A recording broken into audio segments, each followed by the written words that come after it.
This is a countdown in Game Builder Garage, but when it hits 0 from 5, then a launch nodon is triggered, so every time it hits 0, then a projectile is launched. This can be a useful tool for when you want the player to know that something either dangerous or helpful is coming. Say if the projectile is really fast and hard to avoid, then you would want the player to know it's coming in advance and not have to rely on their own internal timer. For this example, the countdown goes down from 5, but it can do anything that you want. And this is a little bit similar to my previous countdown timer that I made a video on, but it does have a few small changes, so I decided to make a tutorial on it anyways. First of all, you want to connect a constant nodon to a timer nodon, and the timer should be at 1 second. Now take the output of the timer and put that into the count up of the counter nodon. Take the output of the counter nodon and put it in the input of the timer nodon along with the constant. So right now, it may not look like it, but we have a loop.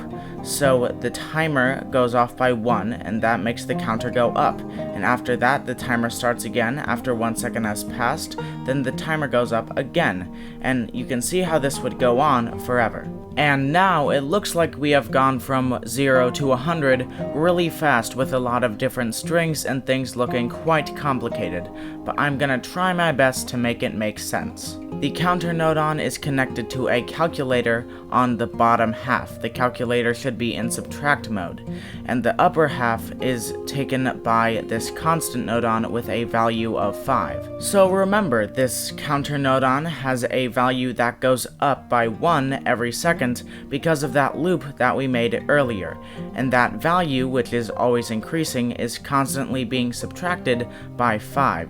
So eventually, 5 subtracted by 5 is going to be 0, and that is how we make our countdown thing.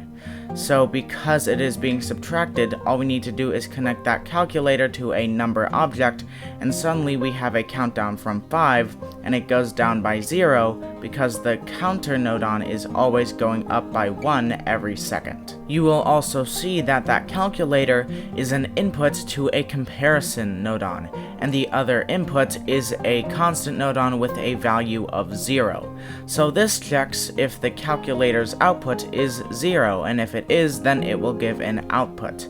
And this is so that we know when the countdown has reached 0, and one of the outputs of that comparison is to the reset counter of the counter nodon. So that is how we make the counter reset every time it hits 0, so it starts back at 5. And finally, this is the last step, you connect the comparison nodon to a launch nodon, and you connect the calculator to a number object nodon. So these are the two things that the player will be seeing. Everything else is strictly programming. Hey, one last thing, the launch nodon's interval has to be the same as the starting value of the countdown, so if the starting value of the countdown is 5, it starts at 5, then the interval should be 5 seconds.